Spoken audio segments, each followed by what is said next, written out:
situation on Ms. Nicole Brown Simpson, the only bony injury which Dr. Golden saw during his autopsy was the spine, third cervical spine, which was injured. So we had the whole specimen itself, but I ordered x-rays on the spinal specimen at a later date to make sure that we don't have any metallic fragment left in the spine, and this was done at a later stage. And did you find that there was any metallic fragment left? No.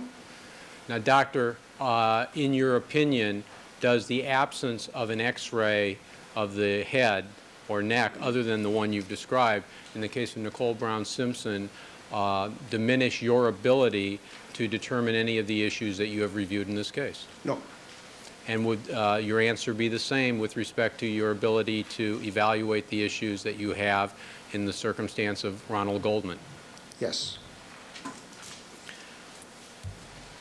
Mr. Fairlow, number 54, please.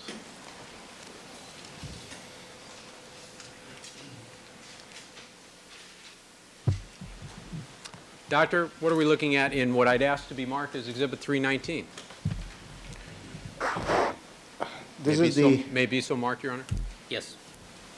Now, what is this, doctor? This is the same third autopsy room I was mentioning, where you have the crypt spaces with doors available to secure the dissidents. What we have, this room is being shown to show the portable x-ray machine in this room, which is available because what has happened is our current x-ray machine is being replaced with a new x-ray machine.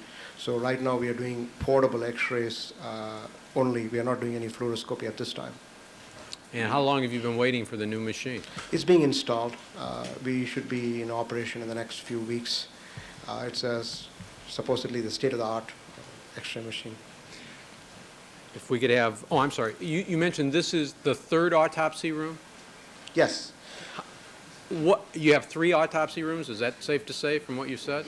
Yes, we have a main autopsy room with 6 autopsy stations. We have another autopsy room with 5 autopsy stations. And this is the third autopsy room, which is used for cases where the bodies are decomposed or where there is a communicable disease suspected. This room has negative air exchange flow available, and this is the room we use for such cases. This has 3 autopsy stations. So basically, we have capability of 14 autopsy stations which are used. Doctor, and we also use this room for examinations. What do you mean by negative air exchange flow? That is basically the when you have air coming into a room, the same air is not recirculated. It's removed from the autopsy room through a suction type of situation. Why do you do that in the cases such as you've indicated are autopsied in this room? Because these communicable diseases, as I mentioned, is done there. We also have decomposed bodies being done there. You have in the latter, you have the situation of smell and that factor. And the communicable disease situation, you have aerosolization of microorganisms, which are the potential is higher. Not that every case you have to treat as though it could be potentially infectious. And in our office, protective clothing, mask, and eye shields are used by the doctors and technicians on every case entering the high-risk area. We call all these areas as high-risk areas. But this has an additional feature to this room where there's negative airflow available. Doctor, on any given day at your office, you say you have 14 autopsy stations. I assume station means there's a table and whatever necessary accoutrements are required by your medical examiner. How many of those stations are being used to conduct autopsies? Any given day, I would say at least 10 or 11 are being used. Sometimes all 13, 14 can be used. We handle 19,000 inquiries. We bring in 10,000 bodies to the central office. 6,000 autopsies on an average are performed a year. 2,500 homicides. Investigators homicide. We treat them like homicides, and 2,000 are certified as homicides every year. And even though only 6,000 autopsies approximately take place every year. You have 4,000 cases which are examined, which get partial or just an examination, and those kind of examinations take place in this third autopsy room. Incidentally, doctor, does your office perform autopsies 7 days of the week? Yes.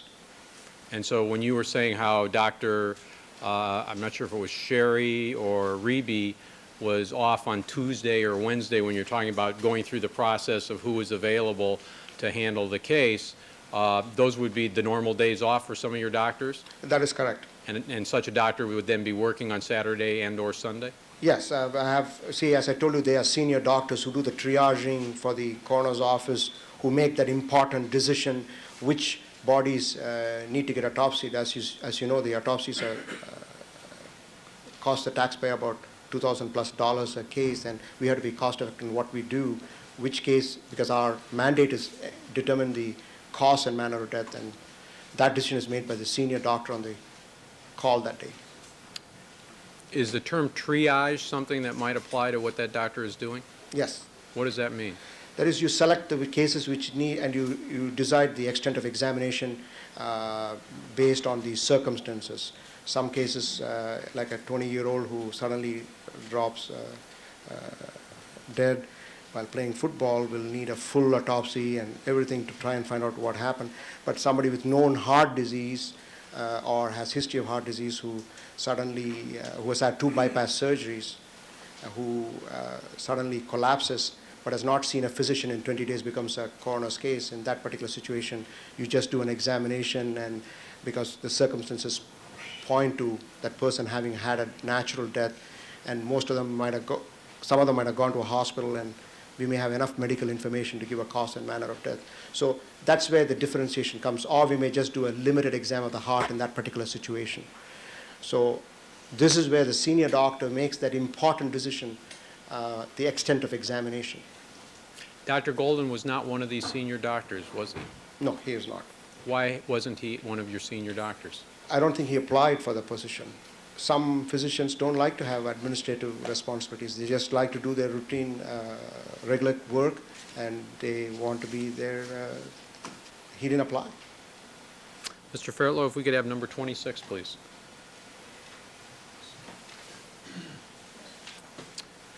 What are we looking at in this photo, which I'd ask the court to mark as Exhibit 320?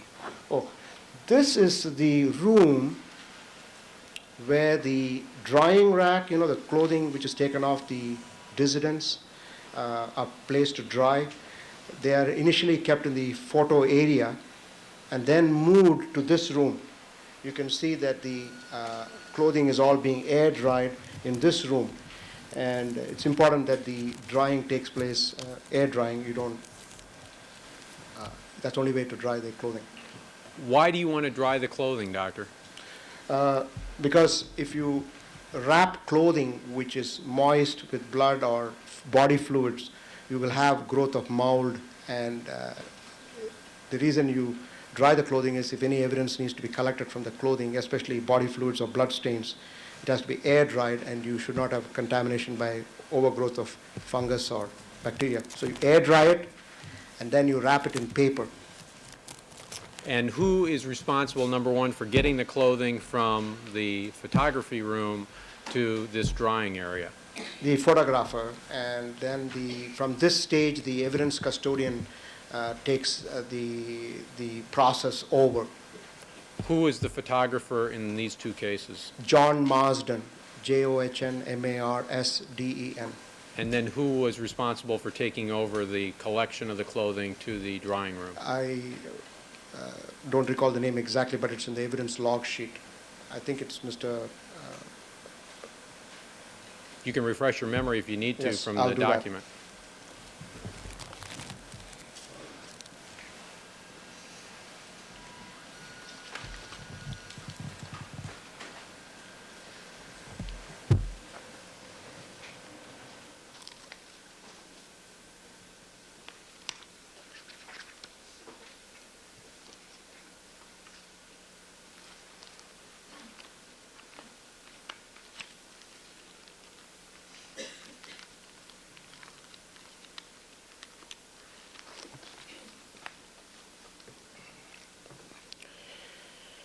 As I mentioned, Mr. John Marsden removed the clothing. Mr. Patino received the clothing in the evidence room. On what date, if it's indicated on a document? June 16th. On Nicole, it was 16th. And on Mr. Goldman? I have to refer to his book. I think it's the same date, but I have to check. All right. I'll collect that document.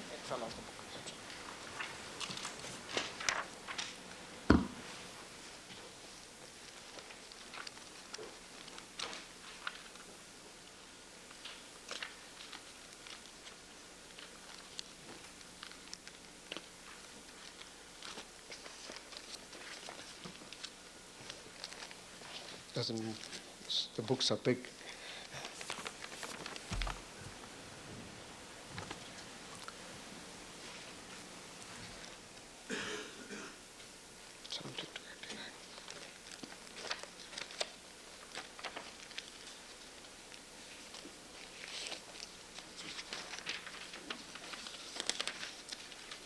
On Mr. Goldman, it was submitted on the 20th, so it's a different date. And who is the person who was responsible? Mr. Patino. Now, doctor, what is used to wrap the clothing? I said paper is used, brown paper.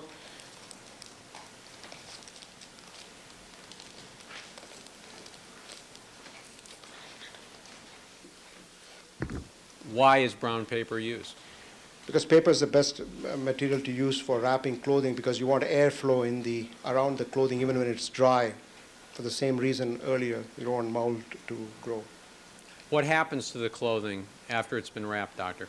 The evidence custodian, after the clothing is wrapped from the drying rack, takes it to the evidence room, which is a separate area in the office.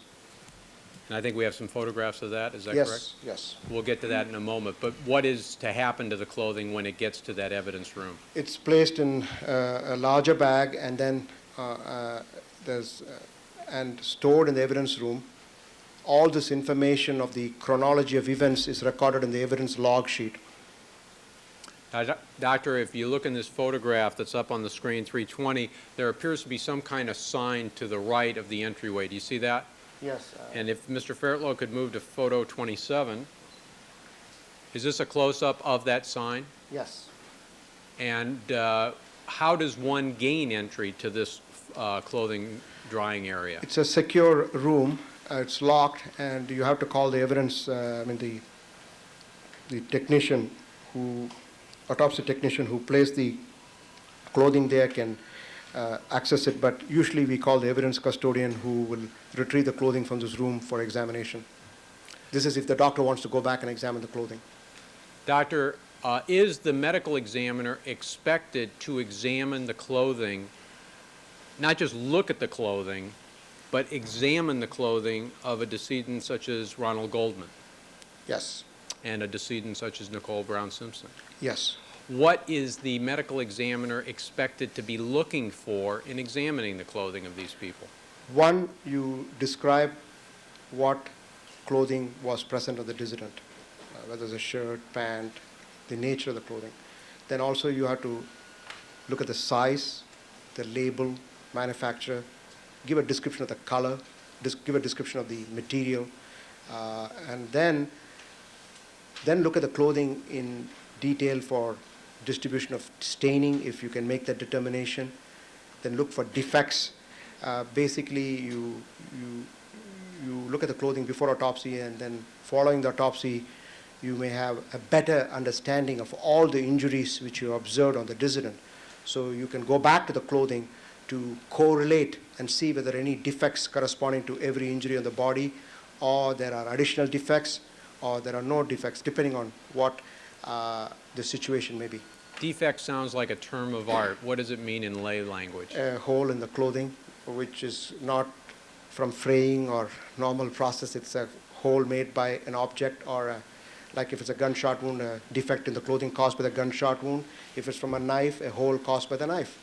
Have you examined, in the fashion that you've indicated you would expect a medical examiner to examine the clothing, examined the clothing of Nicole Brown Simpson as you saw that same clothing on the 13th of June? Yes, I examined them twice. Once briefly with Dr. Barden on the 22nd, and then I did a detailed examination of the clothing with my criminalist, I think in March of this year. I forget the exact date. The criminalist was Mr. Dowell, Steve Yes. Dowell? Yes, and I have generated a report which is in the file. And did the same two examinations apply to the clothing of Ronald Goldman? Yes, so one examination June 22nd with Dr. Barden, the second examination with my criminalist on March of this year. In your examination of the clothing of Mr. Goldman, did you examine a shirt that he appeared to have been wearing when you saw the bodies on the 13th of June? Yes. Had you already reviewed any reports of Dr. Golden regarding any examination he made of that same shirt? Yes, I did. Did you find that there was a difference in the number of defects, as you used the term, that you identified in Mr.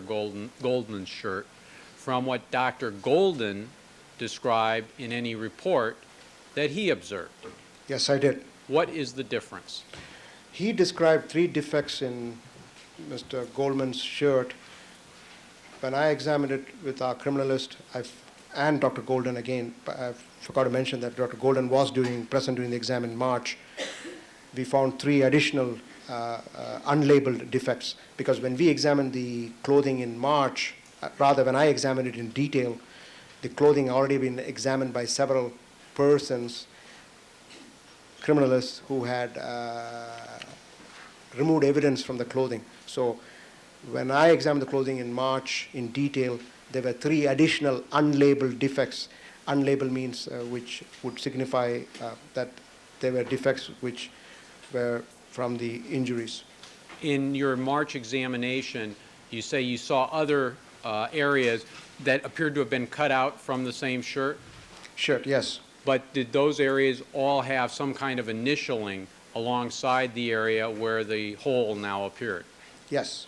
So when you're talking about these 3 additional defects, you're talking about 3 additional tears, if you will, Yes. that do not have any initialing next to them. Is that correct? Yes. When you and Dr. Baden examined the shirt, I think you said on June 22nd, did you examine it in the same fashion with the same detail that you examined it in March of this year? No, I did not, because the clothing had not yet been released for scientific analysis, and we had to be careful. It was just a brief examination, because as you know, there were material on the clothing which had to be analyzed. So we just did a brief examination, and I did it out of courtesy to the defense pathologists so they could have a view of the clothing. So we instructed them not to do a more detailed exam at that point till the evidence was examined. And when you say evidence was examined, the evidence was turned over to the Los Angeles Police Department, the clothing, Yes. that is? Yes. Now, Doctor, do you consider Dr. Golden's failure to describe the 3 additional defects that you saw a total of 6 defects in the shirt, Yes. and Dr. Golden described 3, is that correct? Yes. Did you see, of your 6, 3 that appeared to correspond to the description provided by Dr. Golden as to the 3 he saw? Yes. Do you consider his failure to identify in the report the 3 additional defects that you saw a mistake? Yes. Do you consider that mistake to have any significance on any of the issues that you have reviewed for testimony in this case? No. Why not? Because there are defects in the clothing, and the clothing is available, and it didn't play a role in the cause and manner of death or the injuries on the body, which have been documented. The clothing in this situation would be useful to try and analyze whether there was any injury on the clothing which was not present on the body, in which case it would reflect that there was some kind of injury to the person, which the instrument which caused that defect in the clothing did not really cause an injury to the body. That would be one reason you examine the clothing, to see for defects which don't exist on the body surface when you put the clothing on the body. Can you give us an example to make it somewhat clearer, perhaps? Let's say there is a gunshot wound to the arm. I'm just giving an analogy. But you examine the shirt with a long sleeve. You find one gunshot wound to the arm, which has entered and exited the arm, and you have two defects in the clothing corresponding to that. But when you examine the sleeve of the shirt, you find two other gunshot wound defects that would signify, which are not in the same area, which would signify that there were additional wounds to the body which did not strike the dissident. In that kind of example, it would indicate there were more shots fired which did not strike the dissident, because when you do the body, you only see the injuries which caused injury to the body. I hope I conveyed what I wanted to say. I'm not sure. Doctor, with respect to tears in clothing, in your experience in cases of this type, is it common to see that the clothing during the course of the assault, which leads to the death, may become disarrayed from the way it is normally worn? That is quite common occurrence. And is that something that you also are looking for with respect to the defects in the clothing and trying to correlate it with any particular injuries? That is another reason. And how does that happen? How do you do that? You must have injuries on the clothing which are of similar size to the wounds on the body, and they must be in a location of the clothing within the same region where the injuries on the body. For example, in Mr. Ron Goldman's autopsy report, which shows some injuries to the right chest and right flank, there are defects in the clothing which may help in bringing up the example you just gave in your question. And right flank, just for our present purposes, is what area of the body, Doctor? Could you stand? With the court's permission, could the witness stand? Keep your voice up, Doctor, please. This part of the body. Right flank, this part of the body. And for the record, Your Honor, the witness is pointing to his right side, perhaps an inch and a half or two above the belt line. Noted. You may retake the seat, Doctor. And there were also two defects in the back of the shirt when the way we examined it. When we examined it. And there's no defect in the back in Mr. Goldman's body as an injury. What, if any, significance does that have to you? One explanation could be that there was some twisting and turning of Mr. Goldman during the altercation, which would move the clothing on the body, like because he didn't have any undershirt on, and this was a larger shirt, and the shirt would move on the body like a cylinder within a cylinder, the outer cylinder moving, and you could have what I'm trying to say is the clothing which shows the defect could have been in the area of the injury on the body during this twisting and turning of Mr. Goldman, because the clothing is loose on his body surface. And then when one might put the clothing on as it would normally be worn, the defect will appear in an area other than where the defect is in the body itself? That is correct. That is correct. So there are two reasons which can be helpful in the clothing. One, you see additional defects which don't necessarily have an injury on the body.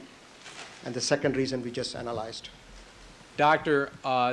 Golden's mistake in failing to identify these three defects, in your opinion, does that have any significance in your ability to determine whether one knife could have caused all of what I'll call sharp force injuries received by Mr. Goldman? No, Why not? because I have the injuries on the bodies which I examined. I've examined all the photographs, injuries in the body through the photographs which I saw. I had 1:1 photographs which were available to me, and the injury pattern was quite distinct in some of the injuries which I saw. So the clothing really doesn't help you much with the injury pattern as looking at the injuries on the body. But in spite of all that, it's still a mistake for Dr. Golden not to have identified these 3 additional defects? Yes, that's one of the reasons I examined the clothing again in detail in March. And incidentally, Mr. Lynch and I were both present for that.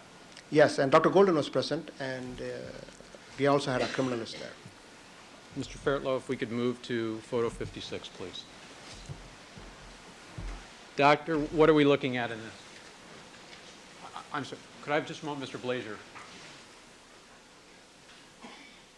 Your Honor, I've been told, and thank Mr. Blazer, that we did not mark that last photograph, which should be exhibit number 321. 321, photograph of the sign depicted in 320. Thank you. You're welcome. And Mr. Lynch, obviously it's been a long day already for me. Mr. Lynch has pointed out I really shouldn't have moved to this photograph yet. I have a couple more questions about clothing. We didn't talk about Mr. Goldman's pants. You examined his pants as well, didn't you, Doctor? Yes, I did. And you examined Dr. Golden's report, did you not, of any observations he made regarding defects in Mr. Goldman's pants, correct? Yes, The pants were blue jeans? yes. When you examined the pants with Dr. Baden on June 22nd, how meticulous an examination did the two of you do? We did the same brief examination for the same reason I alluded to earlier, because the evidence had not been collected from this piece of evidence, and actually we were keeping that in mind, and Dr. Baden was also considerate enough to go along with our requests, and it was a brief examination which showed the defect in the left pocket area of the jean. We didn't do a detailed examination at that point. Left pocket area, Doctor, where? In the left thigh jean area. I'm sorry, the left thigh area? Left thigh pocket area. Okay, if you could point out, you stood again, and Your Honor, where the witness is pointing on the left side to the left of the midline of the leg, down about 6 inches, Doctor, from the belt line? That would be an approximate location. What's your approximation, how far down from the belt line? About 6 to 8 inches, somewhere here in this region. Thank you. Now, Doctor, when you examined the clothing, the jeans, in March of 1995, did you find any additional defects in the pants? Yes, I did. How many? There were 2 more unlabeled defects which were in the pocket underlying this defect in the trouser. And how were you able to see these 2 additional defects? When Or you, would the tears, again, now, we're going to use this lay terminology. Tears, would that be accurate? that would be a term which we could use. No, if it's not accurate, it's not a term we Well, can use. I like to use the word defect because tear somehow has the connotation that it's a fraying of the clothing. So I like to use the term defect, and this way it could be later explained with a particular instrument or in question. All right, then describe the 2 additional defects that you saw. The defect was in the inside the pocket of underlying the defect in the outer aspect of the jean. So you had the defects in the pocket were in line with the defect on the jean on the outside. So it's, can I demonstrate, Your Honor? Or? Yes. Basically, the pocket has 2 layers which were both traversed and underlying the defect on the outer surface of the pant. The pocket has 2 layers when you Yes. pull it out, Yes, and the defect goes, in essence, through and through. yes, So, and that makes 2 defects. yes, And that aligned with the defect that you described initially in the thigh area. yes. Incidentally, doctor, these defects, all of the ones you saw, the 6 on the shirt, the 3 in the pants, in your opinion, what, if any, source or sources could cause those kinds of defects? A sharp instrument like a knife. And we're going to get into some discussion of types of knives, class characteristics, and so forth. But is there something called a single-edged knife that has significance to you as a term? Yes. In general, what is that? Basically, the knife only has one cutting edge. The other edge is being blunt. Can such a knife have caused all of the defects that you identified in Mr. Goldman's shirt? Yes. Oh, It could have, because in the clothing it's very difficult to say blunt edge and sharp edge. You just have a defect, and all I can say is it's capable of causing the defects in the clothing. Is it also capable of causing the 3 defects you saw in the pants of Mr. Goldman? Yes. In your opinion, doctor, first of all, how many did Dr. Golden identify? 1. In your opinion, was it a mistake on Dr. Golden's part not to identify all 3? Yes. Is there any consideration to be given to the need for that clothing to be examined, such as by the Los Angeles Police Department for blood or whatever they're going to do with it, and as a result, Dr. Golden not pulling out the pant pocket for examination? That would be a good reason for not having done it if that's the reason he didn't do it. If that is the reason he didn't do it, would you still consider it a mistake on his part not to have done it? If he didn't do that process, it is not possible to see these defects. So if that is taken as a reason, then it won't be a significant mistake. It's not a mistake. Is it significant, whatever his reason may be, to you in assessing whether a single-edged knife could have caused those 3 defects? No, Why not? because the clothing, as I told you, is very difficult to tell single edge and double edge, especially in a jean, because you have fraying of the fibers also when the defect is created. It's very difficult to analyze that. Anything further on the examination of the clothing of Mr. Goldman? No. Doctor, did you examine Nicole Brown Simpson's clothing for defects? Yes, I did. Did you see any defects? There were no defects which I could attribute to instruments as I just did with Mr. Coleman. Were there defects in the sense of what you described with Mr. Goldman's shirt as far as cuttings that had been taken with initialing? Yes. But for every such defect, was there initialing by the defect? At least I recall initials on the defects I saw. Doctor, did you examine the panties that you observed on June 13th, 1994? Yes, I examined the panties twice. Again, Ms. Nicole's clothing also I examined twice, once with Dr. Barden on June 22nd of 94, and the second time this March. And during the time of the examination of Dr. Barden, we used an ultraviolet light in our office, actually in most of the examination, to look for staining fluorescent patterns on the clothing we examined. What were you looking for in the way of staining? We were looking for any seminal stainings which we could see in the panty area.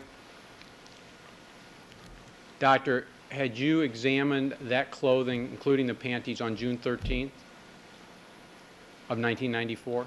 I didn't examine the panties in detail like I did on June 22nd and March, but I did see the clothing as it was on Ms. Nicole when the body was brought into our office. And when we get into some of the photographs, I'm going to ask you some questions about the clothing and what, if any, significance what you saw may have had in any determinations made on June 13th. But we'll move on to photo 56, Mr. Fairtlow. And Your Honor, I ask that this be marked as 322. all right, equals 322. Now, Doctor, what are we looking at in this photograph? That is the main autopsy room of the coroner's office. We have 6 autopsy stations, but you can see, I think you can see all of them. Doctor, you're going to have to keep your voice up or move the mic Oh, around. sorry. There are 6 autopsy stations here. And basically, if we count tables, one table constitutes one autopsy station, is that correct? Yes, What are those things hanging down? those are the weighing scales where the doctors place the organs for taking the weight of the organs.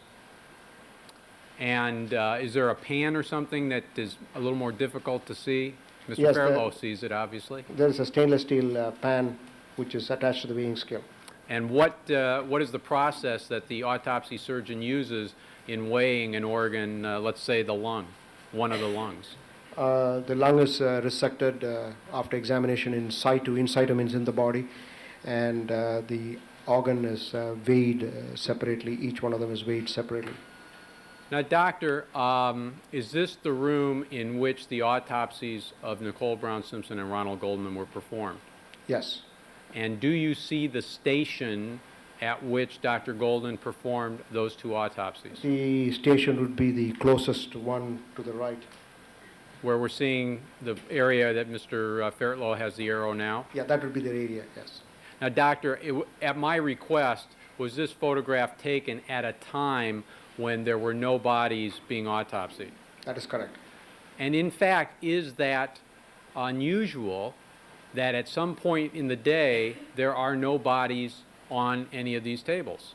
Usually in the afternoons after the autopsy is completed, there is intense cleaning process of the autopsy room which takes place, and you're seeing our autopsy room late in the afternoon after the autopsies have been completed, at least the main autopsy room.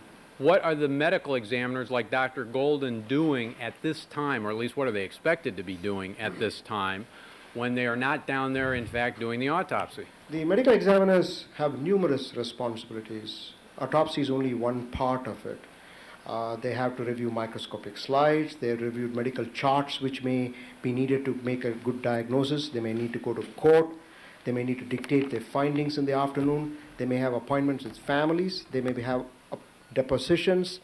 It's a busy office, and each of our medical examiners, as I mentioned earlier, does 350 cases a year. And between the demands placed by the public, the criminal justice system, and the workload which I make them do, they have their hands full. So they have enough to do. Doctor, And, more than enough to do in a day. Doctor, you indicated, I think on Friday, and you've just alluded to it again, that they must dictate reports. Is that correct? Yes. I do not see in this photograph microphones hanging down from the ceiling as you see the scales over each of these tables. Do you have such things? We don't have that in our office because of the noise factor, because as I told you, at any given time, 10 to 15 autopsies are going on 14 autopsies are going on at the same time. The doctors take good notes during the autopsy, diagram the injuries, but dictate the findings soon after the autopsy. And is that this protocol that you identified on Friday? Yes, they dictate the findings, and that is the transcribed version. Doctor, in your opinion, would it be better, if feasible, to have the medical examiner dictating away? Let me use an example. Have you seen on television, or Quincy, or a movie, Dirty Harry, where they'll sometimes have a scene of an autopsy being performed, one body in a room, and the microphone hanging down? Have you seen such a thing? Yes. Do you think that that would be a better system, if feasible, in your operation, so that the medical examiner would dictate as the medical examiner is doing the autopsy, rather than the process that you are describing and will describe in further detail? That would be a good process to have, but as I told you, because of the number of cases we do and the noise factor of the saws and other things, it's not practical in our office. But sometimes if you start a case later in the afternoon, we do have handheld dictating machines available if somebody wants to dictate, but generally the process in our office is do the autopsy, take good notes, make good diagrammatic documentation, and dictate the case at a later point, the same day or within 24 hours. And in the regular course of the coroner's business, you say this is your main autopsy room? This is the main autopsy room. We have another room with 5 autopsy stations. Is this room normally operating with all 6 stations doing autopsies beginning early in the morning? Yes. And normally, how late does it run in the ordinary kinds of cases before the area gets cleaned out for the purposes of cleaning up for the next day? Generally by about 2:30, 3 o'clock. Usually the cleaning crew starts coming at 3 o'clock in the afternoon. And if there is a case which is going on late in the afternoon, then that area will be cleaned up later. Mr. Fairlock, we have number 57, please. And, Your Honor, I'd ask that this be marked as 323. All right, Peoples 323. Doctor, what are we looking at in this photograph? This is the autopsy station, first autopsy station where the autopsies of the dissidents were conducted. And I'd like to point out also that we have a board available for making notations. If Mr. Fairlock could get our arrow out. Are you talking about where he's got the arrow now? Yes. And that board is what? I'm sorry? We can make notations with a chalk as to the findings so that the doctor could transpose it back into the report if necessary at the conclusion of the autopsy, to take notes. Is that for that station only? Well, it'll be more convenient for that station, but doctors also use marker pens on the metallic board-like area behind the weighing scale. They could make markings there also, which are easily removable after the autopsy.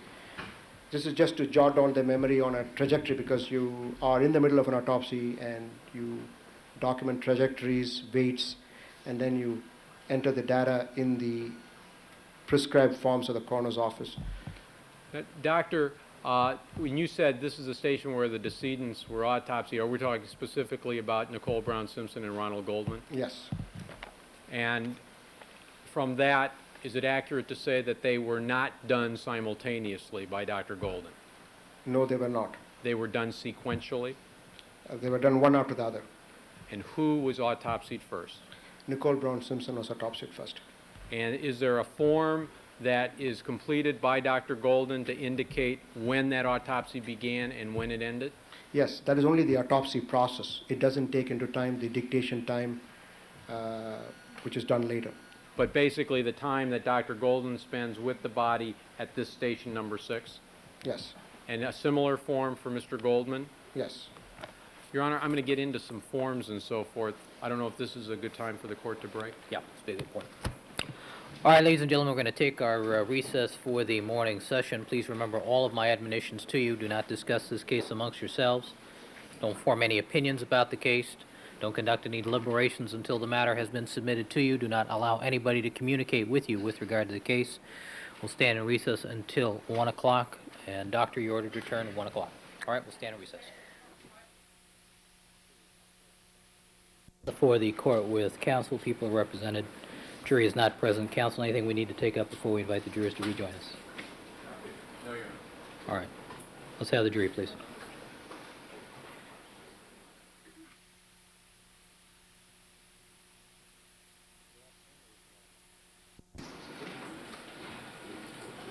Good afternoon, ladies and gentlemen. Now, I need for all of you to stay healthy. All right. All right, let the record reflect that we've been rejoined by all the members of our jury panel. Dr. Lakshmanan is again on the witness stand undergoing direct examination by Mr. Kelberg. And Mr. Kelberg, you may resume with your direct examination. Thank you, Your Honor.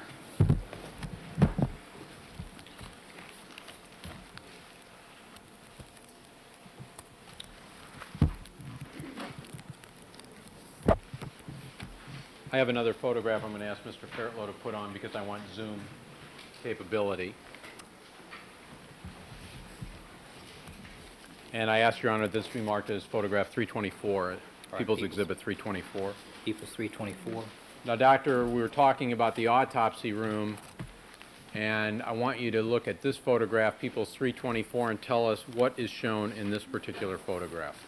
This is the autopsy instrument tray with the instruments set up in the manner which the doctor has available before he or she starts the autopsy. Who sets up this tray? The autopsy technicians at the coroner's office. And this is already in place at the time the medical examiner, like Dr. Golden, is going to begin the autopsy? Yes. Doctor, are these instruments sterilized?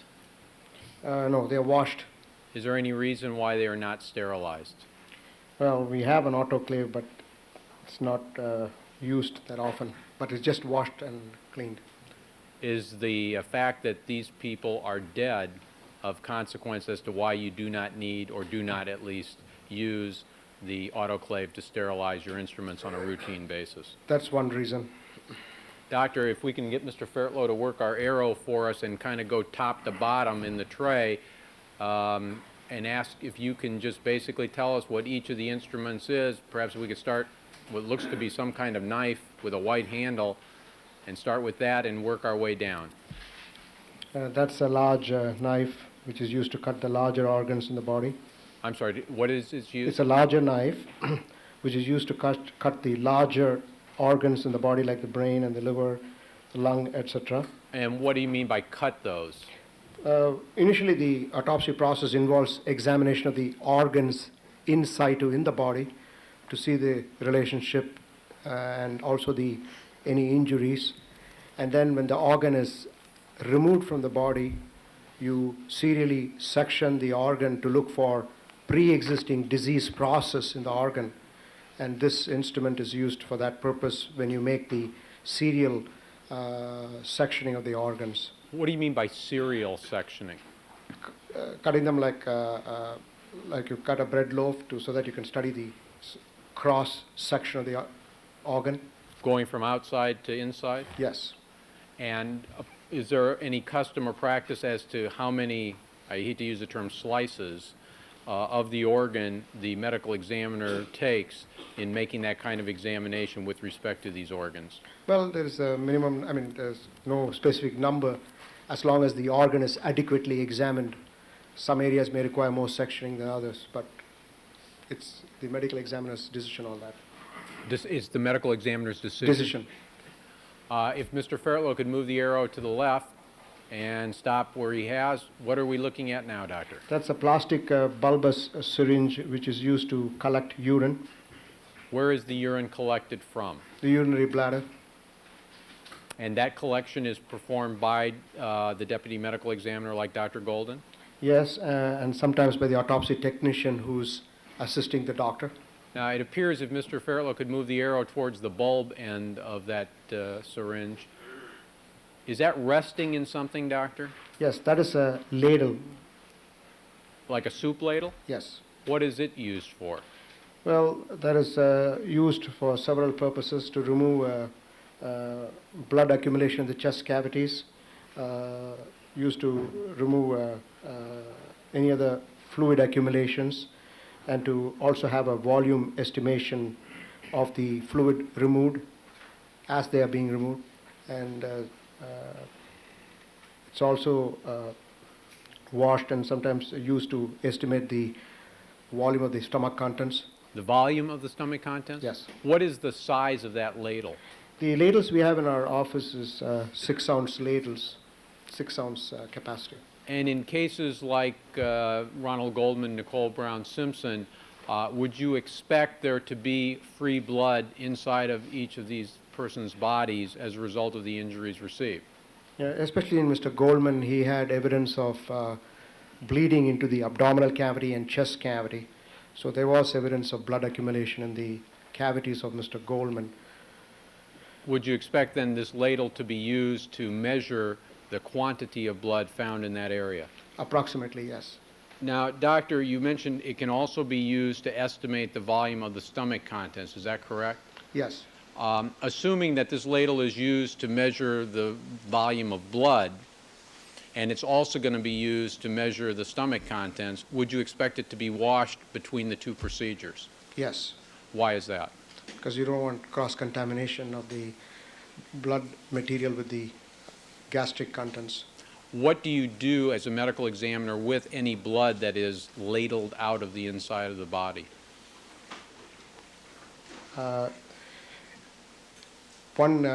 Sometimes you need to collect the blood for toxicology, and when you open the heart, sometimes the blood is collected from the heart in the ladle and placed in the blood bottle. The situations where you are removing blood and blood clots from a cavity, you place it in a tray till you, so you can assess the volume.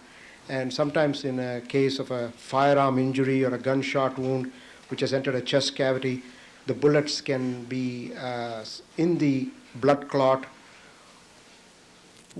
in the blood which is accumulated in the chest cavity.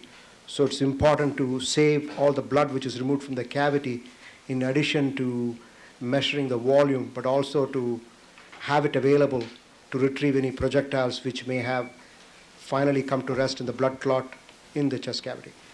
Doctor, are there prepared for the use of the medical examiner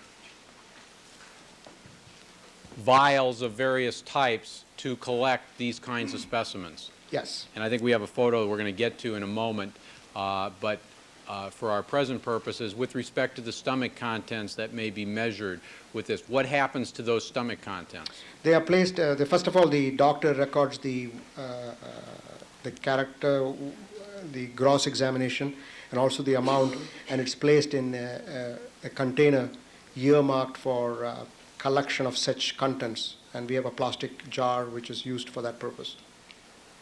We're going to talk about stomach contents a good deal later on. Is there anything else that this ladle is used for? Basically, for these two purposes, removal of fluids, collections, give an estimation of the approximate volume. If we could have Mr. Fairlow move the arrow down, there appears to be perhaps the end of a knife where it is right now. Do you see that, Doctor? Yes, it's a smaller knife, and that is usually used for removal of the neck organs and other dissections as the doctor may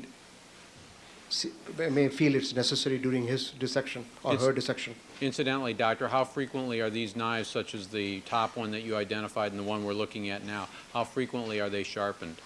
They're supposed to be sharpened every day or as needed. Whenever the doctor gives an opinion that they are dull, then the technician will have it sharpened. But this would be a knife used to dissect in the neck area of a person like Nicole Brown Simpson? It's used more to remove the neck organs after initial inspection. What are the neck organs that you're talking about? Neck organs in our office, usually we remove the tongue also, inclusive with the larynx and hyoid and pharynx and esophagus together as en bloc after having done the dissection of the chest cavity and the head. Is this knife used for any other purposes? As I told you, for dissection of any organ which the doctor feels more comfortable using the smaller knife. Now, if we could move the arrow to the right a bit, where Mr. Fairlow has it, what are we looking at now? That is a kind of a plier-like instrument which can be used to strip the pleura. What's the pleura? Pleura is the lining of the inner surface of the chest cavity. It's like a lining which also covers the lung and the chest cavity, and it forms a kind of potential space between the chest wall and the lung. And there is fluid in the pleural cavity, and this allows free movement of the lung during breathing. What other uses, if any, does this particular plier-like instrument have?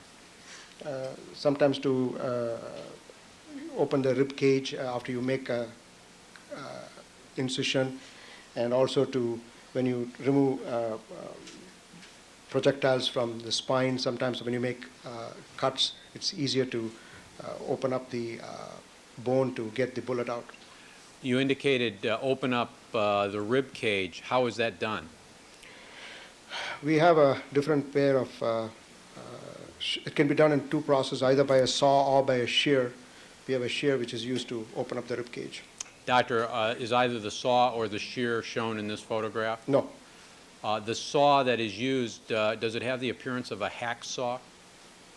Not exactly a hacksaw. It's more like a electrically power-driven saw.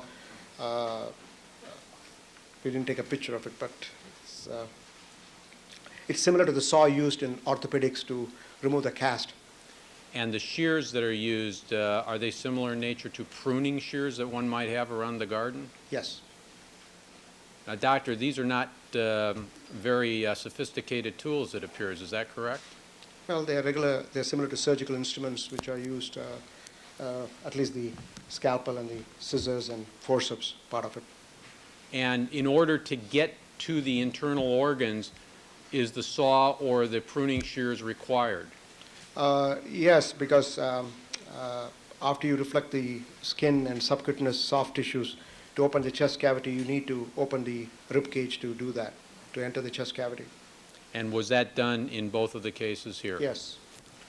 Now, doctor, if we could move down to the next instrument, what are we looking at? You have a forceps, and then you have a ruler, which is being pointed to. Let's start with the forceps. What is the purpose of that instrument? Usually to pick up structures before you dissect them, and also during dissection you need the forceps so that you can open up a vessel or open up a bronchial area in the lung, depending on what structure you're dissecting. Basically, these are dissecting instruments. Those look like big tweezers. Would that be an analogy? You could use that analogy, but these are forceps actually. You prefer that term? Yes. All right. Now, the measuring device that's under there, is that different than what you were mentioning before, this blue card that appears in the photographs? That's correct. This is a scientific ruler which gives measurements both in inches and centimeters. And how is that used, if at all, by the medical examiner? They could be used for a variety of purposes, from measuring the injuries on the body surface to measuring valve circumferences when the heart is dissected. Valve circumferences? Yes. Incidentally, you mentioned the ladle taking blood from the heart. Is there, in cases such as Nicole Brown Simpson and Ronald Goldman, a typical location where blood is collected from? Usually you open up either the inferior vena cava, right atrial junction, and after removing the pericardial fluid, you allow the blood to accumulate in the pericardial sac, and you retrieve the blood, which is placed in the bottle, which is earmarked for collection of blood. And then the ladle can be used for the transfer. But we also provide the doctors with a plastic syringe, which is to remove the blood and submit it in the serology tube, which is the EDTA tube. Doctor, first of all, what's the pericardial sac?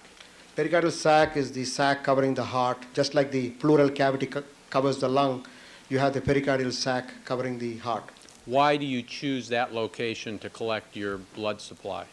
Because you have a sac-like structure there, and always the pericardial sac has some fluid. Once you take the fluid out, you have a kind of sac-like structure available for the blood to be collected from. What is the purpose of collecting blood from that location? Well, you get heart blood from the heart when you do this collection in this manner. And what, if any, purpose will that supply of blood serve? We save blood usually for toxicological purposes, and the blood we collect is placed in sodium fluoride. What is toxicological purposes? Study for drugs and poisons. Do drugs include blood alcohol levels? Yes. And this is collected by either the ladle or, you say, a syringe? The syringe is used for the serology tube because the syringe is a 10 cc syringe. And I think we have a picture of that coming up. Okay.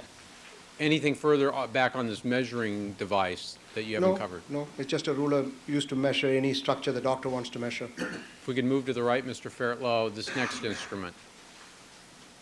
That's a scissor. What's that used for, doctor? Dissection. In what fashion? As I told you, to open up vessels or dissect a particular bronchus, any tubular structure to open up. And for example, Opening up the stomach, the esophagus, anything, wherever you need to open up a hollow tubular structure. would substance or structures like the carotid artery be the kind of thing that could be opened up with that type of scissor? It could be used for that. Is that a blunt end or a sharp end type of That scissor? looks like a sharp-ended scissor. You would like to use a scissor which has a blunt and a sharp blade to it, so that the blunt end could be used for the blunt part of the dissection, and then the sharp end to make the final cuts. Why do you want a blunt end? This way you do not cause false nicks in the intima of the vessel when you open up the carotid artery. If that's, the intima means the inner lining of the carotid artery. Anything else that that type of scissor is used for? Basically dissection, as I told you. Now, doctor, I can't tell. Is there an instrument to the right kind of underlying the handle of the scissors that we were looking at? Yes, that's a chisel which is used in the opening of the skull of the dissident. How is the chisel used to do that? The electric saw is used to open the, first of all, the scalp is reflected, and the skull is opened with the help of the electric saw. And the electric saw usually cuts through the whole thickness of the skull. But after the saw has been used, you use the chisel to pry open the skull so that you can examine the dura and the cranial contents in a proper manner. When you say the cranial contents, the brain? Yes, and the coverings of the brain. Now, doctor, when you say pry open, is there like a hammer or something that goes with that chisel? No, if the saw has been used properly, the chisel should be able to separate the sawed areas so that you can easily open the skull like a cap and then examine the cranial contents. Mr. Kelberg, may I see you and Mr. Shapiro for a moment, please? Without the...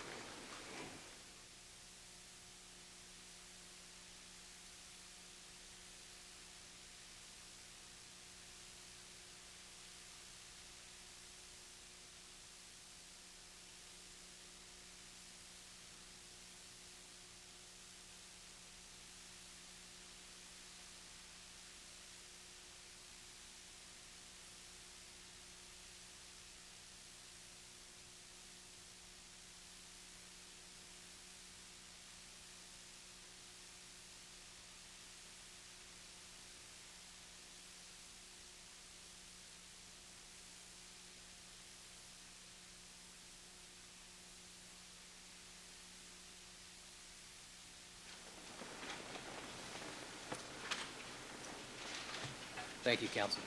Thank you, Your Honor. Doctor, if we could get the arrow back and move to the last three instruments, I think, that are there. There are two instruments that appear similar in nature where Mr. Fairwell has the arrow. What are those? Scalpel blades, And what is their purpose? their purpose is to help in opening up the body and any other dissection and sectioning of tissues necessary for storage. And the last instrument, I think it's the last instrument in this photograph, is it, doctor? Yes. What is that? That's a larger scissor which is constructed in a manner which which can be used to open the intestines And why is that done, to open the intestines? so that you can study the intestinal contents. What, if any, significance does that have on a routine basis? Well, you have to examine the intestine not only to see the contents but also see the lining of the intestine to see whether there's any disease process, like you can have cancer, you can have diverticuli, because the colon and intestine can have abnormal disease processes which can be only found if you open the intestine. And now, Mr. Fairtlow, if I could exchange photographs with you, I think we need this one to focus in as well. All right, this will be People's 325. 325, I believe, Your Honor. And perhaps if you can you pull it back a little bit? Doctor, what are we looking at in this photograph? These are the containers set up before an autopsy for a full toxicology and tissue saving during the autopsy. You have two glass bottles on the left side, which are used to collect urine and bile if available. Then you have two other plastic containers. One is used for collecting of stomach contents. The other one is used for collecting liver specimen if necessary. The next jar is a plastic jar which has formalin in it, and this is to remove representative samples of tissue and preserve it in formalin so that any microscopic studies, if performed, the tissue will be available. And this is the jar containing tissue which is saved after an autopsy. Would And- this be a jar that would be used, for example, to save representative sections of the brains of the decedent? Yes, And each of the items that you've identified so far in the photograph appear to have a band around the item. Do you see that? yes, those are the labels used in the coroner's office, and depending on what item is collected, you mark the box. If it's urine, you mark the urine box. If it's bile, you mark the bile box, etc. If Mr. Fairtlow could switch for a moment to photo 53, and I'd ask, Your Honor, it be marked as 326.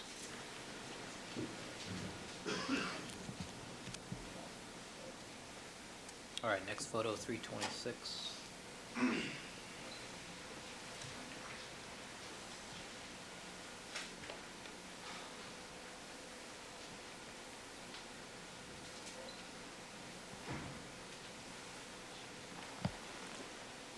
Doctor, are you familiar with what is shown in this photograph? Yes, this is the label, which is the white structure you saw pasted on those bottles and plastic containers.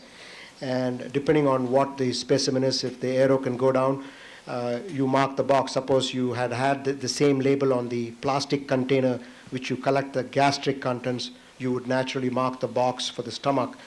Now, in the lower part, you have histopathology, and that part is completed if you have the same label on the jar which has the formalin in it. So, and there we have 3 boxes there which are self-explanatory. Doctor, whose responsibility is it to check the box that corresponds to what is going to be in the container? The doctor and the technician, the doctor has to also initial the containers after they remove the specimen. Now, you say the responsibility is on both individuals, the doctor and the technician? It is ultimately the medical doctor's responsibility to mark the box or make sure it's marked. Now, in this particular case involving both Nicole Brown Simpson and Ronald Goldman, did you find after your meeting or in the course of your meeting with Dr. Bodden that there had been a mistake made in labeling? Yes. What was the mistake you identified? This was a bile container was marked as urine. I have to refer to my notes to remember which dissident it was that mistake. Could you do that? And while you're doing that, if Mr. Fairtlow could go back to the photograph that has the jars, which is our exhibit 325.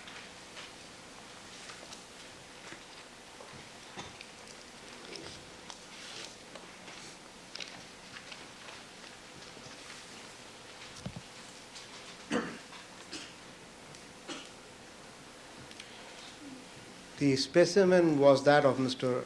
Ron Goldman, where the bile specimen was saved, but the bottle label was marked as urine.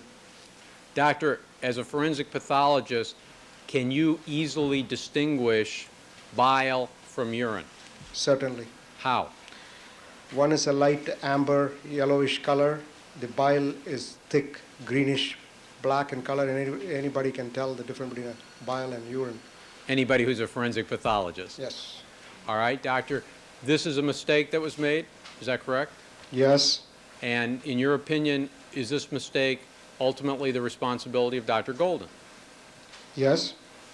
In your opinion, does this mistake affect in any way your ability to answer the issues that you have reviewed for your testimony here today?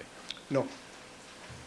Were there any other mistakes in labeling that were found in the course of either your meeting on June 22nd with Dr. Bodden or any other review? We already discussed the mistake of the non-marking of the fingernail kit envelope, in which the scrapings were not marked outside as though they had been taken, even though they had been taken. And that's one mistake I remember, and this one.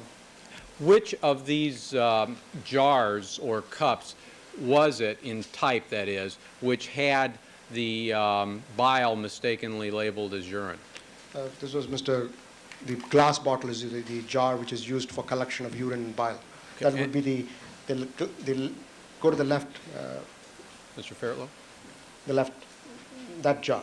That would be the jar which would be marked incorrectly. Was urine found to have been collected as well in this case? Only bile was collected. Is it customary in cases such as this to collect urine? If it's available and if the doctor thinks it's indicated. The collection of toxicology on cases is up to the physician, because we only collect toxicology if we need it for the cause and manner of death.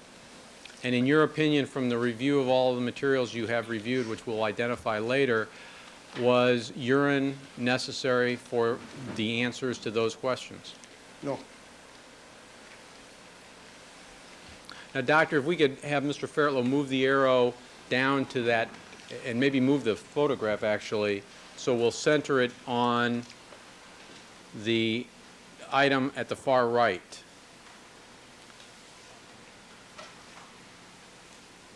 And that's the item, and maybe we can get the arrow either going the other way, or maybe we can just move it to the right. There we go. Doctor, what is this series of materials? You have a blood bottle, and that is the bottle which contains sodium fluoride. And Incidentally, why do you have sodium fluoride in the that's bottle? a preservative which is used when we collect blood, and it inhibits certain enzymes which prevent conversion of some drugs which may be present. For example, there is the enzyme cholinesterase, CHOLINESTERASE, which is present in the blood, which can metabolize some of the drugs sometimes, and the sodium fluoride also inhibits that, and is also used as a preservative. Why don't you want these enzymes to be able to metabolize the drugs?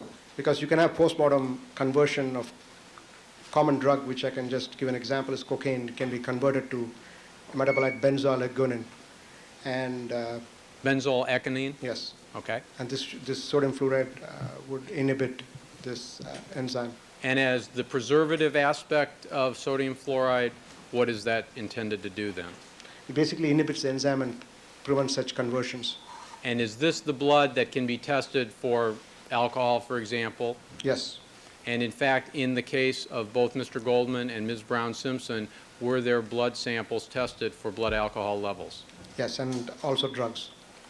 Now, what are the other two devices or materials that are rubber banded around this big vial? This is the serology tube, and that contains EDTA, which is What is EDTA? ethylene diamine tetraacetic acid. It's a calcium chelating agent. It basically prevents clotting of the blood in the tube. Why do you want to prevent that? Because it's used for serological analysis, and for serological analysis you need unclotted blood. Serological analysis, I believe there's been a lot of testimony over the past few weeks on serology and so forth, but just for the record, is this basically to test their blood types, for example? Yes, And is this tube commercially provided to the coroner's office that is already prepared with the EDTA in the tube? yes. And what about the label that's around it? Is that already provided in the commercially provided vial? No, that label is applied from our office. And the next structure next to it is the syringe I was talking to you. It's a plastic syringe. This syringe then is to take blood from the pericardial sac, as you identified earlier, Yes, and place it in where? into this test tube. And then what happens with the test Then tube? the stopper is placed, the label is properly completed By whom? by the doctor, and the name is already previously imprinted. The doctor checks the correctness of the number and the name, and also initials the tube. When you say the number, we're talking about this individualized number that the coroner's office assigns on each case? Yes. Mr. Fairtlow, if we could move to photo 70, please.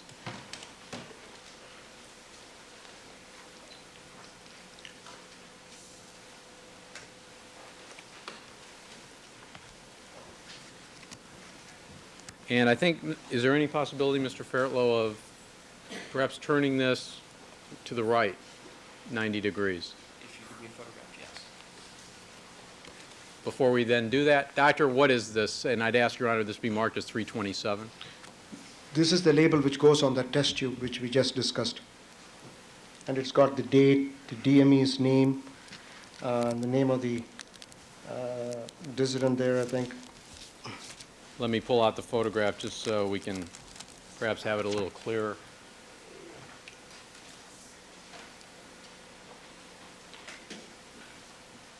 Your Honor, I don't know if the court wants this marked as a separate sub-exhibit or will be satisfied with the first photo printout. First photo will be fine.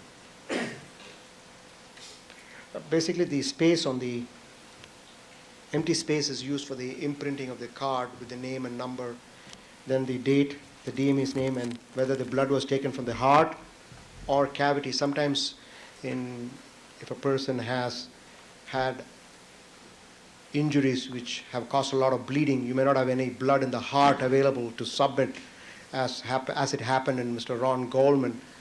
Dr. Golden submitted the right pleural blood for toxicology. And when you say, I'm sorry. So in that situation, the other would be completed as right pleural blood. In Mr. Goldman's case, from your review of the materials, there was not sufficient blood available in the pericardial sac? Not in the pericardial sac, in the heart. See, In your opinion, why was that? because he had a lot of injuries which caused significant bleeding. And